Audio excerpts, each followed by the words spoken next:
আসসালামু আলাইকুম। কেমন আছেন সবাই? Daily kitchen and blog channel থেকে নতুন একটা ব্লগ ভিডিও দেখার আমন্ত্রণ জানাচ্ছি। আশা করি আমার ভিডিওটা আপনাদের ভালো লাগবে। ভিডিওতে থাকা কোনো অংশ যদি একটু হলেও ভালো লেগে থাকে, প্লিজ একটা লাইক দেবেন। আমার ছোট্ট চ্যানেলটা সাবস্ক্রাইব করে আমার পাশে থাকতে পারেন।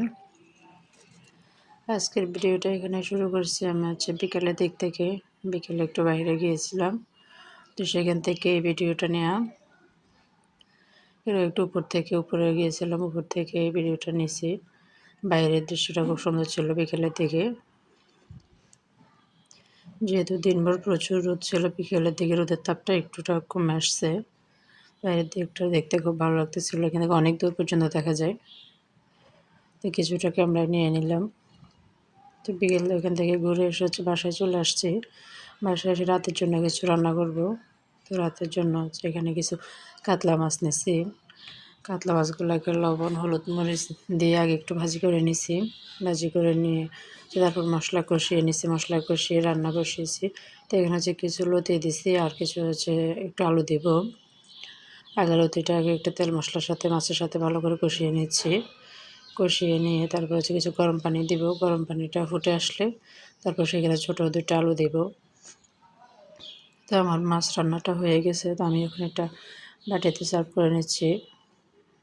কাতলা মাছ দিয়ে ছোটো দুটো আলু আর লতি দিয়ে রান্নাটা অনেক মজা হয়েছিল। তো সবগুলো রান্না আমি এখন বাটিতে নিয়ে নিচ্ছি।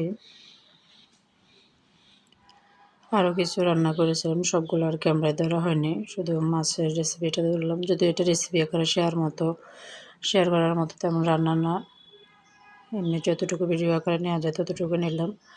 আরও রান্না করেছিলাম কিছু ডাঁটা শাক রান্না করছি, করলা ভাজি, কই মাছ ভুনা, আর সাথে কাতলা মাছের পাতলা ঝোলটা, এগুলোই রান্না করছিলাম আজকের জন্য। তো রাত্রে খাওয়া দাওয়া করে নিছি। তো এটা আমার পরের দিনের ভিডিও। পরের দিনে সকালবেলা যখন সকালে নাস্তাটা রেডি করতেছিলাম পরোটার জন্য, পরোটা বানাইছি। তো সেখানে একটু বেশি করে পরোটার ডোটা করে নিছি। তো এখানে আমি আটা ময়দা দুটো একসাথে মিক্স করে নিয়েছি। তো এখানে পরিমাণ মতো লবণ, পরিমাণ মতো তেল দিয়ে ভালো করে আগে ময়দা আটাটা মিক্স করে নিছি। মিক্স করে নেওয়ার পর কিছুটা গরম পানি দিছি। এখানে গরম পানিটা হাত দিয়ে স্পর্শ করা যাবে না, এরকম গরম পানি দিয়ে ভালো করে মিশিয়ে নিয়েছি প্রথমে কাঠিটা দিয়ে। তারপর যখন কিছুটা ঠান্ডা হয়ে আসছে তারপর সেটাকে হাত দিয়ে ভালো করে মুথে নিয়ে কিছুক্ষণের জন্য আধা ঘন্টার জন্য রেস্টে রেখে দিছি। আধা ঘন্টার জন্য রেখে দেওয়ার পর একটা একটা করে পরোটা রুটি বেলে নিয়ে এখানে ভিতরে তেল দিয়ে ভাজ করে নিয়ে এভাবে রেখে দিছি। রেখে দেওয়ার পর একটা একটা করে বেলে নিছি। একটা একটা করে বেলে নেওয়ার পর সবগুলো বেলে নিয়ে পরোটাগুলো আমি একটু ফ্রোজেন করবো। এইভাবে যে প্লাস্টিক র্যাপারগুলো আছে ওগুলো নিছি।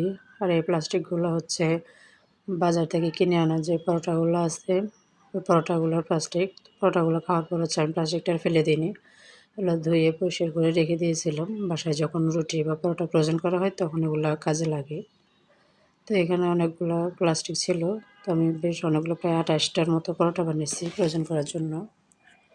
পরোটাগুলোকে একটা প্লাস্টিক দিয়ে তার উপরে একটা পরোটা রেখে আবার আরেকটা প্লাস্টিক দিয়ে আরেকটা পরোটা রেখে এভাবে সবগুলো পরোটা আমি রেখে নিচ্ছি। তারপর একটা রুটির বক্স নেব, বড় সাইজের যে রুটির বক্সগুলো আছে এই বক্সগুলোতে নিয়ে আমি পরোটাগুলো রেখে দিব।